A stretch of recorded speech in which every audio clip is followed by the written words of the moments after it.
Saya Sastra Handika, mahasiswa Asa Indo, kelas A2 malam. Baiklah, kali ini saya akan menjelaskan buku kerja kedua saya, yaitu membangun usaha yang efektif. Yang pertama yaitu di sini ada konsep bisnis yang berjudul, saya ngambil judulnya itu pisang nugget atau pisang goreng. Yang pertama langkah-langkahnya, satu, menentukan produk yang akan dibuat. Konsep bisnisnya yang kriterianya yaitu nama produk jasa diidentifikasikan berdasarkan karakteristiknya. Nama produk jasa sendiri yaitu pisang nugget. Terus yang kedua, deskripsi produk jasa diidentifikasikan dengan berdasarkan tuntutan pemangku kepentingan atau singkat, jelas, dan kata kunci. Terus di sini ada deskripsi produk jasa. Produk usaha ini adalah pisang nugget. Pisang nugget merupakan bahan dasar pisang yang dibalut dengan adonan tepung, terigu, dan tepung roti, dan kemudian ditambahkan dengan topping seperti coklat, keju, dan lain-lain. Selain itu, pisang nugget juga dikemas dalam kemasan yang di dalam box yang praktis dan menarik. Terus untuk yang selanjutnya, bentuk paket penjualan diidentifikasikan berdasar kebutuhan pemangku kepentingan. Di sini saya ada yang bentuk paket, untuk jualannya ada yang juga bentuk satuan. Terus yang kedua, mengidentifikasi target pasar atau target pengguna. Diidentifikasikan berdasarkan kemungkinan yang dapat menikmati produk jasa. Di sini saya memilih targetnya yaitu pemasaran massal. Pemasaran tidak teridentifikasi atau biasanya di pasar-pasar yang biasanya masyarakat umum. Ada yang kedua, target lokasi pemasaran yaitu saya memilih distrik atau di daerah masyarakat kabupaten dan juga provinsi, masyarakat biasa dan menengah ataupun yang di atas. Dan yang ketiga, identifikasi alasan mengembangkan produk.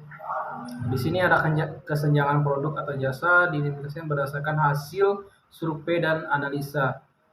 Yaitu di sini itu harus survei kesenjangan produknya bisa diakses, misalnya bisa dekat. Kalau di pasar kan bisa nggak harus pakai kendaraan, bisa juga berjalan kaki, misalnya dekat rumah. Terus yang selanjutnya, peluang pasar. Di sini saya penetrasi pasar atau menjual lebih banyak produk di pasar yang ada. Yang keduanya, pengembangan pasar, menjual produk yang ada di pasar baru, baik segmen geografis ataupun yang baru.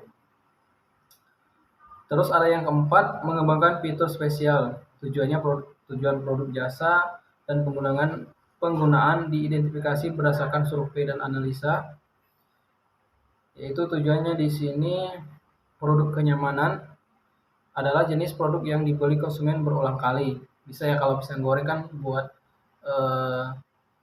pagi, coffee break gitu kan, buat mengganti makanan juga bisa. Terus ada produk belanja.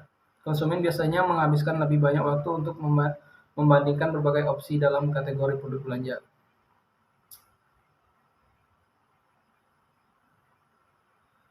Yang keduanya, fitur-fitur utama yang ditawarkan diidentifikasi berdasarkan analisa tujuan dan pengguna. Di sini fitur utamanya saya ngambil ada janji sama cerita. Terus yang ketiga, manfaat produk jasa diidentifikasikan sesuai pemangku kepentingan, yaitu manfaat kesehatan.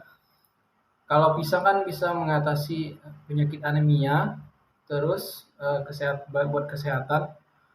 Terus pisang juga bisa pengganti buat makanan pokok seperti nasi, bisa diganti dengan kayak pagi gitu kan, sarapan dengan pisang goreng dan sejenisnya.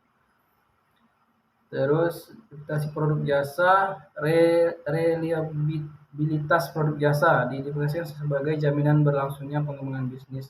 Di sini saya memilih area bisnis utama, dan ketergantungan antara berbagai area bisnis dan fungsi.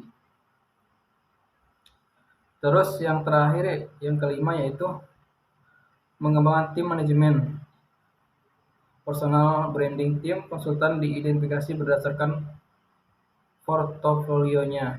Di sini saya personal brandingnya yaitu portofolio, penghargaan, sertifikat, pengakuan masyarakat.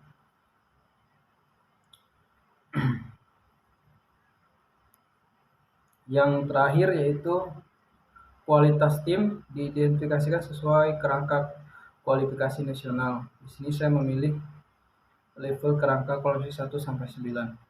Sekian dari presentasi dari saya, lebih kurang saya mohon maaf. Wabillahi taufiq wal hidayah. Wassalamualaikum warahmatullahi wabarakatuh.